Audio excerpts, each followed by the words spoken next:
My son and his new wife walked straight into the trap we had set, and neither of them saw it coming until it was far too late. But I need to take you back to the Saturday morning 3 weeks before that wedding, because that's where everything started. That's the morning I found out exactly what kind of woman my son was about to marry. My name is not important. What's important is that I'm a father, and I've been a father for 34 years, and in all that time I have never once stopped paying attention. My wife passed 11 years ago from a heart condition that took her faster than any of us were ready for. And after she was gone, it was just me and my son Malik. He was 23 when we lost her, old enough to grieve like a man, but still young enough to need his father around. We got through it together. We always did. Malik grew up right. I'm not saying that the way some fathers do, all pride and no honesty. I'm saying he genuinely grew up to be a decent human being.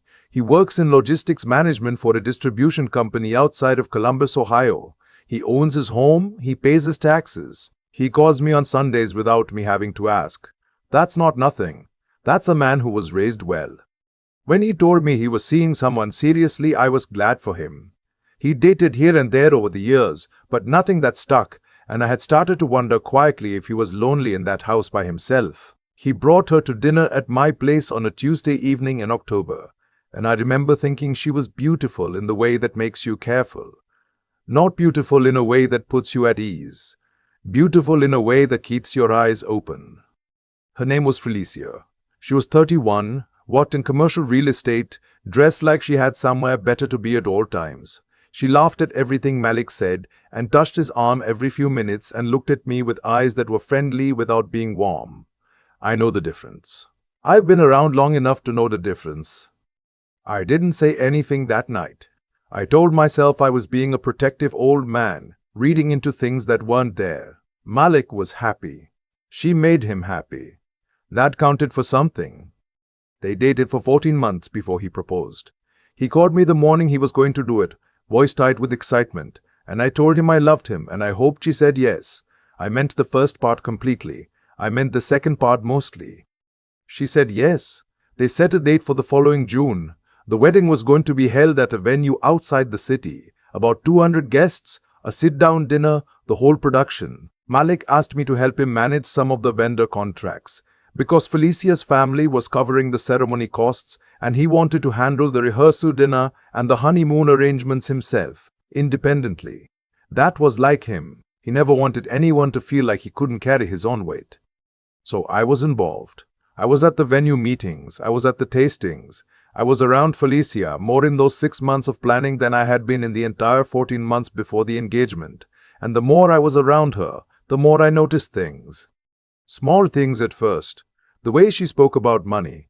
Not the way people talk about being careful with money, but the way people talk about money when they think about it constantly, when it runs underneath everything they say like a current. She'd reference what things cost in a way that didn't fit the conversation. She'd bring up Malik's salary in front of other people in situations where it didn't need to come up. Once, at a dinner with her sister and brother-in-law, she mentioned the life insurance policy I held on myself, the one I had updated after my wife died, and she had no reason to know about it except that someone had told her. I asked Malik later casually if he and Felicia talked about my finances much. He looked confused and said no, not really, why? I told him never mind, just curious. I didn't want to plant anything in his head without something real to back it up. The something real came on a Saturday morning in May, 3 weeks before the wedding. I had driven to Malik's house to drop off some paperwork for the rehearsal dinner venue, a signed contract they needed back by end of business that day. I hadn't called ahead because I was going to be in the neighborhood anyway and it was early, not quite 9 in the morning. I figured I'd leave it in the mailbox if nobody was home.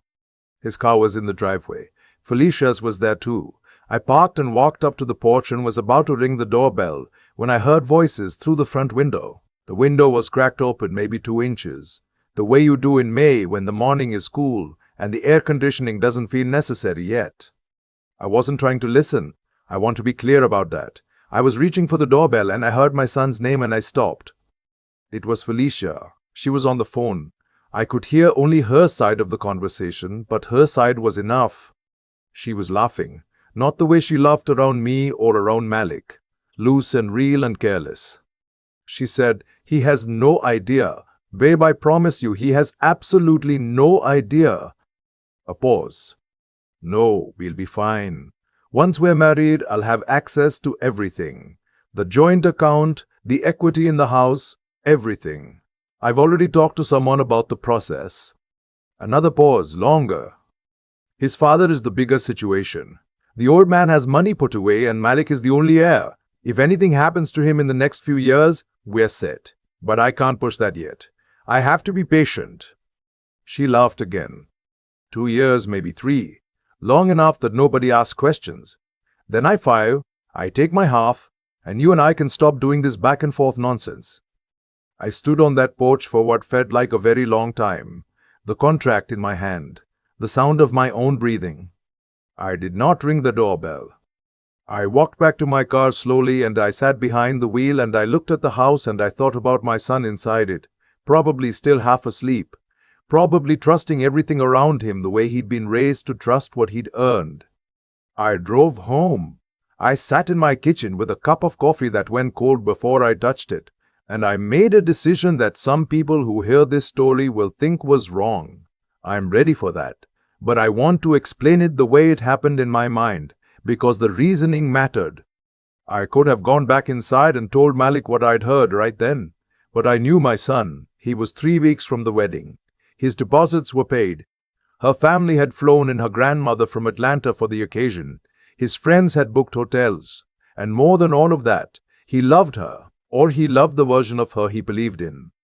If I walked in that morning and said what I'd heard through a cracked window, his first instinct would not be to believe me. His first instinct would be to protect her, to defend her, to wonder if his father had misheard, misunderstood, was being paranoid, was being the overprotective widower who never thought anyone was good enough. I needed him to hear it himself. So I didn't say a word. I drove home and I sat with what I knew and I started to plan. The first thing I did was get a voice recorder.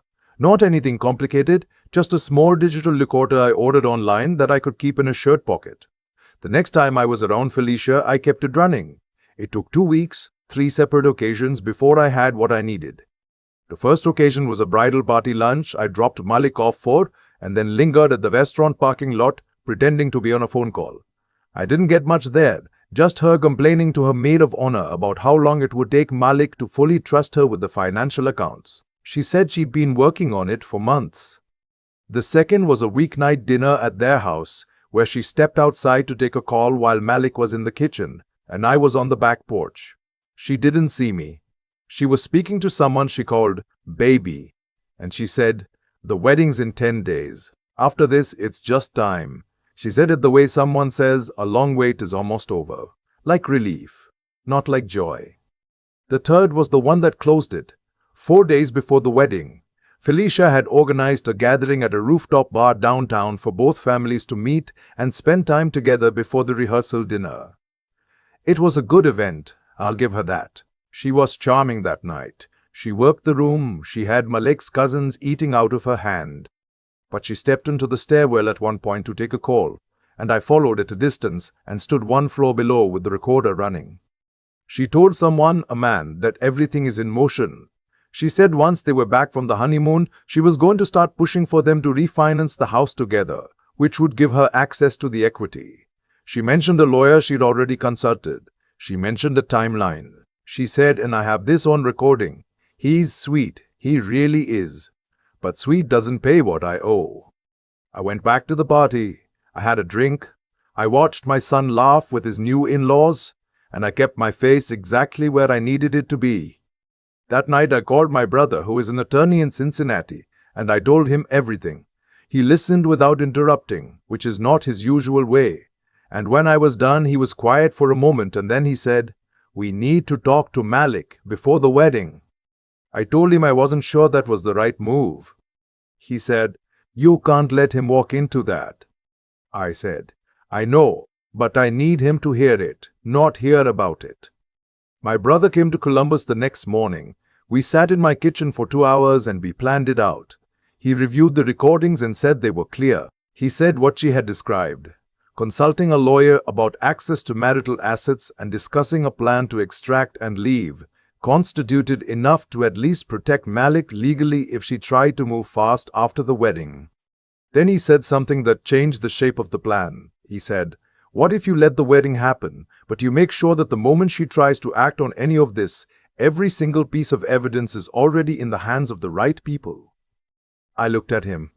He said, "She's not going to move immediately. She said herself it'll take 1 to 2 years. That gives Malik time to hear the truth in a way he can actually process it, instead of in the middle of the worst moment of his life, 3 days before a wedding, in a position where he might not believe you anyway." I thought about that for a long time. Here is what I want to say to anyone who disagrees with what I did next. I understand the disagreement. I do. But my son was not a child. He was a 34-year-old man, and I had watched him enough to know that if I ambushed him with this the night before his wedding, there was a real chance he would marry her anyway. In shock, in denial, in the belief that maybe I'd gotten it wrong. And then I would have lost not just the battle, but him, because he would have been humiliated. He would have been angry at me for the disruption, even if part of him believed me. That's human nature. I know my son's human nature. So I made the call that a father sometimes has to make, which is the one that protects the child even when the child can't see the threat yet. The wedding happened on a Saturday in June, outside, under a tent at a venue with a pond in the background. 212 people, white chairs, a string quartet, Malik in a grey suit that his grandfather would have been proud of. I walked through that entire day with recordings on a flash drive in my left breast pocket. My brother sat 4 rows back and we had agreed on a signal. If anything felt like it was going wrong, if I felt like Malik was in a situation where walking down that aisle would cause immediate, irreversible damage, I would adjust my tie and my brother would stand up and ask to speak privately. I never adjusted my tie, not because I was at peace, but because I had decided to trust the longer plan, to trust that the truth in my pocket was more powerful delivered with clarity and documentation than hurled across a wedding venue in front of 200 people who would remember that moment forever and who would shape the story of it in ways I couldn't control. Malik said his vows. I stood up front as his best man. I looked at my son's face when he looked at her, and I won't tell you it didn't hurt. It did. It hurt in a place that doesn't have a name, because he meant every word, and she was performing every word, and I was the only person in that tent who knew the difference. But I had a plan, and I held to it. 2 days after the wedding, after they had left for their honeymoon in Montego Bay, I sat down with my brother and a family attorney he trusted, and we prepared everything. The recordings, time-stamped. A written account of what I had witnessed. Documentation of the conversations. The attorney reviewed everything, and said that in the state of Ohio, if a divorce action was initiated, this material would be highly relevant to questions of intent and asset concealment. He also said we should make sure Malik heard it before she made any financial moves. We decided I would tell him when they returned from the honeymoon. 10 days. Those 10 days were the longest of my life since the week my wife was in the hospital. I cleaned my house. I cooked things I didn't eat. I called my son twice on the trip. Casual calls, father calls, just to hear his voice, just to confirm he was still okay. He was happy. He sounded lighter than I'd heard him in years. She was good at her job. I'll give her that. They came home on a Sunday evening. I gave them 1 full day to decompress, to unpack, to come back to their lives. On Tuesday morning, I called Malik and asked if I could come over. He said, of course, and I could hear her voice in the background and the door closing. I drove over with my brother and the attorney. Malik opened the door in a t-shirt and jeans, cup of coffee in his hand, easy smile. He looked at the 3 of us on his porch, and the smile shifted. He said, "Dad, what's going on?" I said, "Can we come in, son?" We sat in his living room. Felicia came in from the kitchen, saw the group of us, and I watched something move behind her eyes. Something fast and calculating.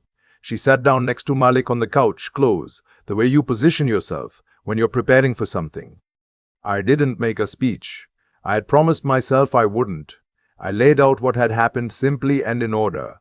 I told him I had heard her on the phone on that Saturday morning in May. I told him what I had heard. I told him about the 2 subsequent conversations. I played him the recording from the rooftop stairwell. The room was very quiet. Malik didn't look at her while it was playing. He looked at the floor. His jaw was set in the way it has been since he was about 14 years old, the way his face goes when he is processing something he doesn't want to be true. When it ended, he looked up. Felicia opened her mouth and said, "That's taken completely out of context." My brother leaned forward and said gently, "We have 3 separate recordings from 3 separate occasions spanning 2 weeks. Would you like to hear the others?" She didn't answer. Malik stood up. He asked all of us to give him and Felicia a few minutes alone. We stepped outside onto the back deck. I stood there in the morning air and I listened to the birds and I did not let myself think too far ahead. About 20 minutes later, the back door opened and Malik came out. He sat down in the chair next to mine. He didn't speak for a while. Then he said, "How long did you know?" I said, 3 weeks before the wedding. He said, "Why didn't you tell me?" I told him what I told you. All of it, the honest reasons, the calculation I had made about what he would have done, what I would have risked, what I might have lost. I told him I could have been wrong about that calculation. I told him I knew it wasn't a perfect decision. I told him it was the decision I made as his father, with everything I had. He was quiet for a long time after that. Then he said, "You were right. I wouldn't have believed you." That was the moment I finally felt like I could breathe. Felicia was gone from the house by that evening. She called a friend and packed 2 bags and left without much drama, which told me the performance was over now that the audience was gone. The attorney was already in motion. Because she had not yet made any financial moves and the marriage was so new, the separation was cleaner than it might have been, though it was not without cost. The legal process took the better part of 8 months. There were difficult conversations. There was one period of 3 weeks where Malik and I didn't talk much because he needed space, and I gave it to him. That was hard, but it passed. What I want to say to anyone who has made it this far in this story is this. Being a parent doesn't end when your child becomes an adult. The job changes. The tools change. You can't pick them up when they fall anymore. You can't fix it with a bandage or a conversation in the car on the way home from school. But the watching doesn't stop. The paying attention doesn't stop. And sometimes, paying attention means standing on a porch and hearing something through a cracked window that changes everything, and then deciding quietly, methodically, patiently, to use what you heard to protect someone who doesn't know yet that they need protecting. My son is doing well now. He lives in the same house. He goes to work. He calls me on Sundays. He started seeing someone new a few months ago. A woman he met through a friend at work, and he's moving slowly. And he told me last week that he notices things now that he didn't used to notice. I told him that was good. I told him that was wisdom, and wisdom is expensive. But you only have to buy it once. He laughed when I said that. It was a real laugh. That's the sound I was protecting. That's what it was always about. I still think about that Saturday morning sometimes. The contract in my hand. The cracked window, the sound of her laughing at my son's life like it was a transaction she was about to close. People ask me if I regret waiting, if I regret letting that wedding happen when I had the recordings, when I had the evidence, when I could have walked through that front door and ended it before the invitations even went out. And I understand why they ask. I ask myself the same thing every single morning for 3 weeks. But here's what I've come to believe. And I believe it not because it makes me feel better about what I did, but because I've watched enough of life to know it's true. Doing the right thing and doing the smart thing are not always the same decision made at the same time. Sometimes doing the right thing means being willing to carry a painful truth alone, quietly, long enough for that truth to land where it can actually do something. That takes a kind of discipline that doesn't feel heroic. It feels like waiting. It feels like silence when every part of you wants to speak. That kind of discipline is its own character, and it either lives in you or it doesn't. Felicia counted on Malik being trusting. She was right about that.